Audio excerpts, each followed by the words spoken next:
Aujourd'hui, un petit récap en montage vidéo de la grande aventure entre le BCC et The Elite.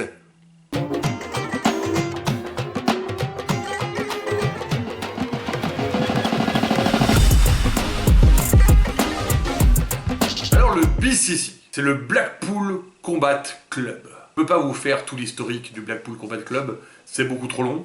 Mais ça part de deux anciens catcheurs de la WWE, Bryan Danielson et Jon Moxley, qui du coup, à un moment donné, ont décidé de se mettre ensemble, de créer une faction ensemble. Avant ça, ils se sont pété la gueule pour voir si ça allait fonctionner, au point qu'ils avaient envie de se foutre sur la gueule. Et là est intervenu William Regal, un vétéran, qui ne catche plus, mais qui est un manager, on va dire, presque un entremetteur, qui s'est mis entre eux, et qui leur a dit, bon, ça suffit de déconner les mecs, vous vous mettez ensemble, on va faire des grandes choses. L'idée, c'est de prendre quelqu'un, un jeune prometteur, et d'en faire une machine de combat, une machine de sang, de technique, de puissance, d'intensité. Et c'est le cas de Wheeler Yuta, quelqu'un qui était relativement sous-coté, qui traînait avec Orange Cassidy et les Best Friends. Et il a rejoint le Blackpool Combat Club après avoir fait ses preuves. Et depuis, on a cette image de ce jeune qui en veut et qui est pas prêt de lâcher le beefsteak. Il a rejoint un peu plus tard l'ancien Cesaro, Claudio Castagnoli, le Suisse, le Superman suisse. Il est tout à fait dans la veine autant technique que Bryan Danielson, que bourrin de Jon Moxley. C'est cette faction qui s'est pris sévèrement la tête avec la faction de Jericho l'année dernière, et qui a décidé que ça suffisait d'être gentil, qu'ils étaient des combattants professionnels, des pro-wrestlers, et qu'ils devaient marquer leur territoire dans le sang et dans la souffrance. Ils se sont attaqués à la grande figure de l'AEW, cette faction qui est à l'origine même de la création de la compagnie, The Elite, Kenny Omega et les Young Bucks. Et ils l'ont fait dans le sang. Vraiment dans le sang. On peut en voir leur manager Don Callis, qui se retrouve avec un crâne légèrement ouvert. Je ne peux pas vous montrer la photo, mais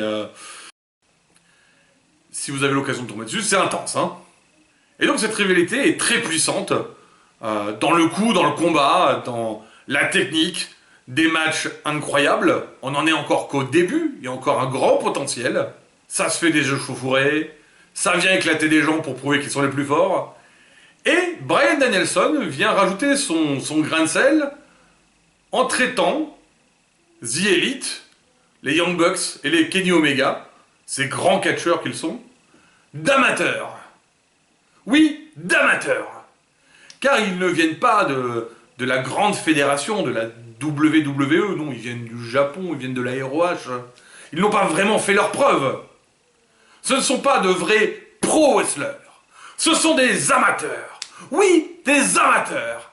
Amateurs, oui, il va le tambouriner souvent, beaucoup, pour qu'on comprenne bien son point de vue. Les amateurs. Et du coup, les amateurs, on leur pète la tête.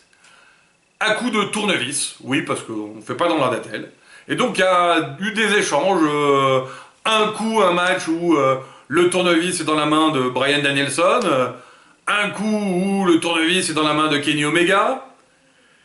Et on a des personnages en plus qui se rajoutent. Don Callis, qui a voulu faire une intervention, s'est retrouvé tout penaud avec sa chaise quand Bryan Danielson l'a regardé. Lui a fait un sourire. Bon, Don Callis, il est reparti la queue entre les jambes. Et il est parti chercher une star montante de la DDT au Japon, et star montante de l'AEW, Yonosuke Takeshita. Et attention, je ne vais pas vous le dire souvent, hein. Yonosuke Takeshita. Un personnage qui avait plutôt des liens avec Bryan Danielson, qui avait fait un très bon match avec lui il y a quelques temps encore, et du coup il y avait une espèce de lien professionnel qui s'était fait entre eux. Mais il n'est pas vraiment dans ce côté des heels très tenaces que joue le BCC. Et il se retrouve un peu entre les deux à un moment donné, entre The Elite et le BCC. Kenny Omega va utiliser son tournevis sur Bryan Danielson et Takeshita se met un peu au milieu en disant non, tu peux pas faire ça. Du coup, le BCC va éclater The Elite et Kenny Omega. Et puis ils disent à Takeshita, bon bah, maintenant t'es mûr, on sait que tu le veux, on sait que t'es prêt, vas-y rejoins-nous au Blackpool Combat Club. Et devant l'hésitation de Takeshita de faire ce pas qui ne lui ressemble pas, Wheeler Yuta lui afflige un joli coup dans les roustons, hein, dans les joyeuses, ce qui fait qu'il y a très peu de chances maintenant que Takeshita rejoigne le BCC. Hein. D'abord, c'est Bryan Danielson qui a pris la parole.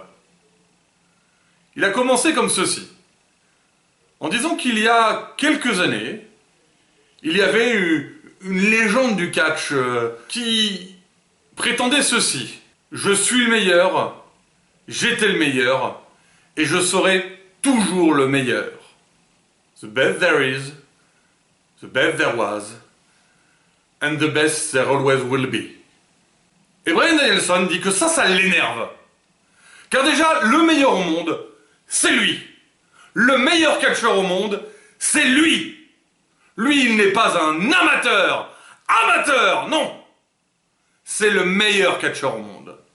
Et si c'est pas lui le meilleur catcheur au monde, eh bien, c'est un des gars qui est derrière lui, là.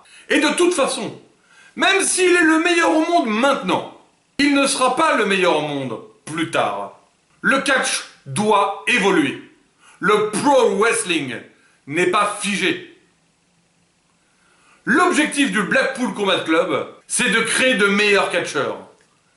Des gens qui pourront le dépasser, lui. Même cette petite merde, this little shit, Wheeler Yuta, qu'ils sont en train de former, même cette petite merde, il veut qu'il devienne meilleur que lui, qu'il prenne sa place. Car c'est ça le vrai objectif du Blackpool Combat Club. Et c'est là que Moxley prend la suite. Juste des lames. Des lames qui servent à s'aiguiser. Ils s'aiguisent les uns les autres. Ils s'aiguisent dans le sang. Non, ce sont pas juste des brutes. Ils aiguisent les catcheurs du futur. Et ils vont aiguiser l'élite, oui. Cette élite qui s'est ramollie. Et ça sera le cas la semaine prochaine, quand Mox et Omega seront tous les deux enfermés dans une cage. Et bien sûr, on ne peut pas finir tout ça sans une intervention de Kenny Omega, qui du coup, lui aussi, va répondre. Il commence directement par la fin de la phrase de Mox, à savoir Jon Moxley, Kenny Omega, Jon Moxley, Kenny Omega en cage. On voit même lui, ça le fait rêver. C'est sûr que ça va être un dream match. S'il commence direct là-dedans, on sait qu'on va tous passer un super bon moment. Et là, il enchaîne. Oui, ça va saigner. Oui, c'est sûr que ça va saigner quand tu vas être enfermé avec moi dans une cage. Ces dernières semaines, tu as rendu ça personnel. Tu as attaqué les Young Bucks, tu m'as attaqué, t'as attaqué Don Callis, t'as attaqué mes compagnons. C'est personnel. On se retrouve très très vite. Goodbye and good night. Jon Bloody Moxley du Blackpool Combat Club dans un match en cage et Kenny Omega. Mox, Omega, du sang. On repassera pour le fair play, hein. Le BCC, c'est sanguinaire et brutal. Ça joue pas vraiment dans les règles, ou en tout cas, pas tant qu'ils peuvent se le permettre. Les requins, à 2 sur Omega. Pas grande chance dès le départ. Et bien voilà, arrivée des Young Bucks. Allez, de partout, balle au centre, tout le monde s'est fait éclater, on va pouvoir lancer le match. Maintenant qu'ils sont dans la cage, ça perd pas de temps, c'est directement intense, brutal, bref, tout ce qu'on est venu venir voir ici. On va passer un bon moment, je pense. Le rythme est très soutenu, hein. On voit bien qu'ils sont pas là pour enfiler des perles, hein. Regardez-moi ce moonsault. Dévastateur, dès le départ. Danielson en profite pour maintenir la tension, lui qui est au commentaire. D'ailleurs, il va y rester, même si on voit les Young Bucks qui vont plusieurs fois venir le chercher. Danielson vante les qualités d'athlète d'Omega. Oui, c'est le meilleur athlète du monde. Non, ce qui me choque à moi, c'est ce qu'il en fait. Je rappelle que pour Danielson, Omega est un amateur. Amateur. Amateur. Ah bah voilà, la finesse incarnée. Une chaise barbelée. Ouh, ça va faire du dégât, ça. C'est sûr. Et puis la EW, c'est graphique, hein. Ouh, j'ai mal. Aïe, j'ai mal en moi-même, rien que d'y penser. Ah, mais quelle horreur. Ça plaisante pas du tout. Il semble très très vénère, Omega, là. Ouh, les coups sont portés, on les sent. Non, puis il n'y a pas qu'Omega. Mox aussi, il est là, il a du répondant, retour à l'envoyeur, et encore une fois, oh, ça fait mal. Ça fait très mal. Mox qui détache la troisième corde. Là, il attrape un des coins du ring, on sort le crochet, il lui met le crochet dans la bouche, il commence à tirer dessus. Mais qu'est-ce qu'ils vont pas inventer dans ce match? Chaise barbelée? Ok, on peut faire mieux. Crochet des coins de ring? Ok, on peut faire mieux. Là, je m'entendais aux habituelles punaises. Non! Du verre pilé, du verre cassé. Le verre cassé en morceaux comme ça porte malheur, non? Ça va sûrement porter malheur à quelqu'un. Hein. Ce qui nous amène au vieil adage du catch. Qui pose le verre, se prend le verre. C'est la règle. Si c'est toi qui l'as installé, en général, tu finis par te le manger. Allez, la grande spécialité d'Omega, V-Trigger, genou dans ta face, Japan style, bro. Omega va enchaîner plusieurs V-Trigger dans ce match. Mox va prendre sévère. Quand je vous ai dit que ce match était d'une intensité hors norme, ils ont pété la cage. Voilà, V-Trigger, encore une fois, dans la gueule de Mox, et bam, il passe à travers. Oh, ça sent pas bon tout ça. Écoutez, il fallait s'en douter, hein. C'est un petit peu la thématique, l'objet leitmotiv qui revient, le tournevis. Ouh là, ça commençait à sentir vraiment mauvais pour Omega. Heureusement, arrivée de son manager, Don Callis à la rescousse. Merci Don Callis. La prise finale de Kenny Omega, One Winged Angel, inspiré directement de Sephiroth dans Final Fantasy VII, une des grandes thématiques de Kenny Omega. C'est son finish. Personne se relève jamais du One Winged Angel. Je pense qu'on est parti pour le compte de 3. Oh, le traître! Don Callis, oh, le traître! Après tout ce qu'il a vécu avec eux, ils s'étaient fait ouvrir le crâne par le BCC. Ça lui a peut-être totalement retourné le cerveau. De toute façon, alors, ça commence à remonter là, à 5-6 semaines, mais on sentait qu'il y avait quelque chose qui n'allait pas, il éloignait Kenny Omega des Young Bucks. On sentait qu'il organisait un mauvais coup. Mais quel traître! Étonnant, non? Don Callis est un traître? On l'avait pas vu venir. Un peu comme MJF d'habitude. Et bien sûr, naturellement, victoire de Mox. Et les choses continuent! Bryan Danielson, mort de rire complètement dans son rôle de heel, qui a tout à fait avec la promo de la semaine dernière, où le BCC, même Mox, disait qu'il allait aiguiser Kenny Omega. Ah bah là, forcément, mort de rire. Mort de rire. Magnifique. Et ça commence avant n'importe quel début de match, avec le BCC qui attaque sur le parking les Young Bucks. Et Castagnoli, se montre sans pitié. Il fracasse la tête de Nick Jackson sur la voiture. Aucun remords. Message de Mox. We are the elite. Du sang. Vous devez payer votre tribut de sang.